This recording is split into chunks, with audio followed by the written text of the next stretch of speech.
Повесть-сказка Елены Козловой «Волшебные очки». «Кыш!» – испуганно замахал руками Коля, но ворон не обратил на это никакого внимания. Наверное, ему было очень жаль потерянной вещи. «Интересно, что же он такое уронил?» – подумал Коля, надо поискать. Но как поищешь, если на тебя смотрит и ругается такая большая, такая черная птица? Только удочкой Коля смог прогнать ворона с ветки. Ворон замахал сильными крыльями, сделал последний круг над ивами и полетел к темному лесу. Коля с трудом продрался в зарости кустов и внимательно осмотрелся. На земле ничего нет. Мальчик задрал голову, осмотрел ветку за веткой, но опять ничего не увидел. На коленях он прополз под большой раскидистой ивой и снова посмотрел снизу вверх.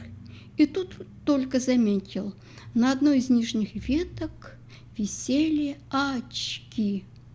Зацепились за ветку дужкой. Коля растерялся. Откуда у птицы очки? Зачем они ей?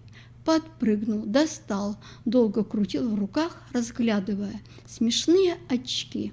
Стекла молочного цвета, словно из тумана.